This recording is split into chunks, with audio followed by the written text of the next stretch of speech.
Eu acho que eu concordo com vocês.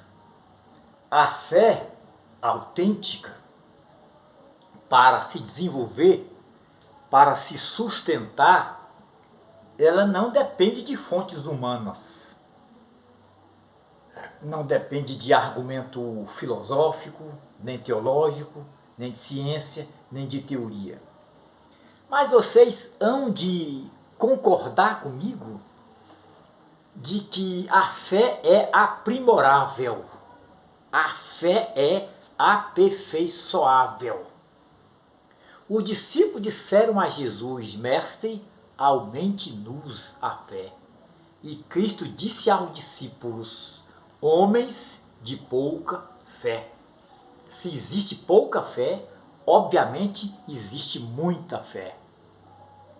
Então, conhecer esses argumentos filosóficos que tentam provar a existência de Deus, que são argumentos clássicos, eu diria que é importante conhecê-los. Não para efeito de crescimento espiritual, não é isso não. Eu diria que é importante você conhecer esses argumentos para efeito didático, para efeito pedagógico, para efeito de dialética, né? E sobretudo para efeito apologético. E são basicamente 4 argumentos. Né? São 4 argumentos. Né? Eles são clássicos, mas são baseados em raciocínios filosóficos. Né? É o argumento de Tomás de Aquino, cosmológico, o argumento de Anselmo de Cantuária, que é o argumento ontológico, o argumento físico-teleológico e o argumento da moralidade objetiva. Então são basicamente 4. E a gente não pode tornar esses argumentos desprezíveis. A gente não pode dizer que eles não servem para nada, sabe por quê? Porque nós bebemos nessas fontes. Entendeu?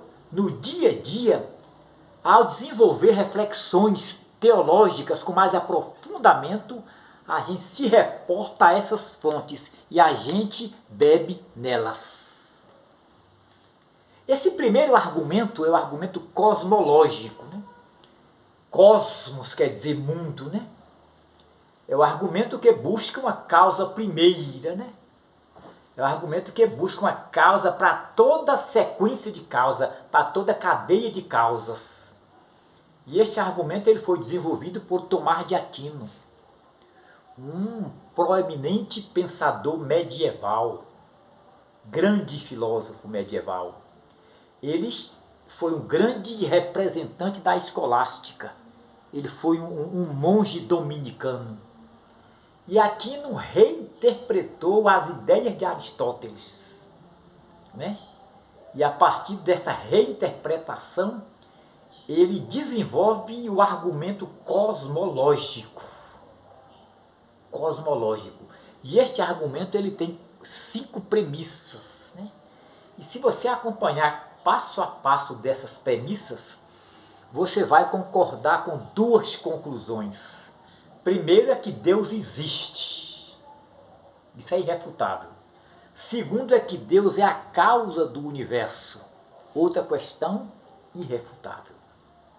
E uma das premissas deste argumento cosmológico é: tudo o que veio a existir tem uma causa. E toda causa gera um efeito. Não existe efeito sem causa, causa sem efeito. Tudo que teve um começo, que teve um início, tem uma causa. E o universo teve um começo. Então, antes do começo, o universo não existia. Então, ele veio a existir. Sendo assim, o universo não tem a causa em si. Ele não se autocausou. Ele não se auto-originou. Ele não auto-existe. Alguém causou o universo. E nesse pensamento, nesse argumento cosmológico, o ser contingente não pode ser a causa do universo. Porque o ser contingente, ele não tem tanta importância. As coisas que existem não dependem do ser contingente para existir. Porque o ser contingente ele foi gerado, ele foi criado. Então ele tem uma causa, ele não é autocausal. No pensamento de Paul Tillich, o ser contingente é ameaçado pelo não ser. O existir do ser contingente é ameaçado pelo não existir. Por quê? Porque ele não detém a imortalidade. Ele não detém a eternidade. Não detém a imutabilidade. E nem detém a atemporalidade. Este ser contingente não causou o universo. Mas existe um ser necessário. Um ser necessário. E todas as coisas que existem dependem desse ser necessário para existir. E este ser necessário é a causa primária. Este ser necessário é a causa de toda causalidade. É a causa dessa sequência de causas, dessa cadeia de causas. Ele é autocausal. Ele é uma causa incausada. E este ser só pode ser Deus.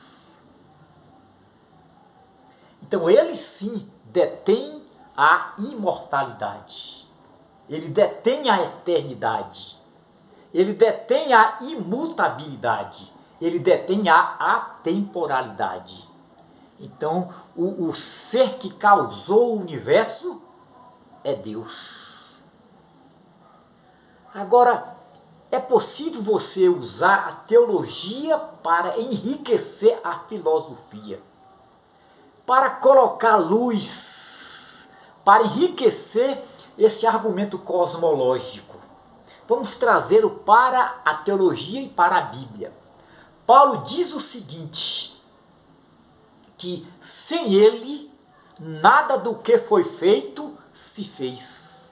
Nele tudo subsiste. Se nele tudo subsiste, ele é antes que todas as coisas. Ele não tem uma causa, ele é autocausal. Ele não tem um princípio, ele não tem um início, ele não tem um fim. Ele se auto-originou. Ele tem a sua existência na própria essência. Então observe que é possível você fazer essa junção deste argumento cosmológico a um argumento bíblico e teológico. Aí se torna uma riqueza, uma fonte de riqueza. Uma fonte de riqueza. Olha, existe uma questão aí que eu diria que está além dos limites do argumento cosmológico. Isso é uma questão muito profunda, muito complexa. É a questão da essência do universo. Nessa perspectiva aqui bíblica, judaico-cristã, a essência precede a existência. Primeiro Deus ele cria, ele forma a essência, depois ele causa a existência. Isto contraria o pensamento de Jean-Paul Sartre, né? Que é o pai da filosofia existencialista. E no pensamento sartriano, a existência precede a essência. Esta é a base da filosofia de Sartre. A existência precede a essência. Primeiro o homem existe, ele é lançado no mundo, sem Deus, sem religião, e a partir daí ele vai construir a sua essência. Mas nessa perspectiva aqui bíblica e judaico-cristã, não. Primeiro Deus projeta a essência, depois ele causa a existência. Foi o que ele fez com o universo. Entende? Foi o que ele fez com o universo.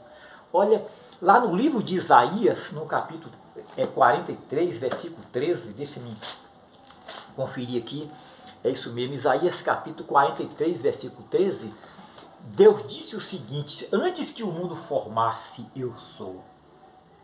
Antes que houvesse luz, eu sou. E operando eu, quem impedirá? Aí você pode observar aí de forma implícita, não explícita, pelo menos três atributos incomunicáveis de Deus neste versículo. Então, esses atributos, por serem incomunicáveis de Deus, através dos quais Deus não comunica com o homem. O primeiro atributo aí que você pode observar de forma implícita aí é a autoexistência de Deus. Antes que o mundo formasse, eu sou. Eu sou. Então ele está afirmando que ele é autoexistente. É autoexistente. Nesse argumento cosmológico, esse ser autoexistente é o ser autocausal, é o ser necessário. E você vai observar aqui, neste versículo, neste atributo de Deus que é a autoexistência, você vai constatar a autocausalidade de Deus. Ele é autocausal. Então, ser autoexistente, ele é autocausal. Né? Então você observa aí uma junção de teologia e filosofia. Ele é autocausal, que é um atributo incomunicável de Deus. Ele se autocausou. Um outro atributo aí de Deus que está implícito neste versículo é exatamente a pré-existência de Deus. Ele pré-existe. Se ele pré-existe, então antes dele não há ninguém. Então só pode ser ele o causador do universo. Se ele pré-existe. Jesus disse, eu sou antes que Abraão. Paulo disse, ele é antes que todas as coisas. Nele tudo subsiste. Então ele é pré-existente. E um terceiro atributo aí de Deus implícito neste versículo é a presciência de Deus. Presciência. E a presciência é o conhecimento prévio, é o conhecimento de antemão. Antes que Deus formasse o universo, ele já tinha a presciência de tudo que ia acontecer. Porque Deus não prevê o futuro, ele vê o futuro. Antes das coisas acontecerem, Deus vê. Quando Agar estava no deserto, né, ela disse, o meu Deus vê. Né? Esse vê aí envolve um atributo de Deus, né? É o El Roi, o Deus de visão, o Deus que vê tudo.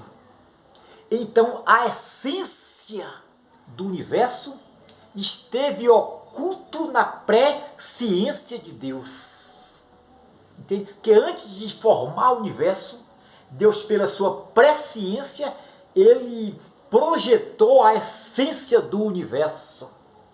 A essência do universo. Em seguida, ele causou o universo. Então, tudo o que existe tem a origem na presciência de Deus.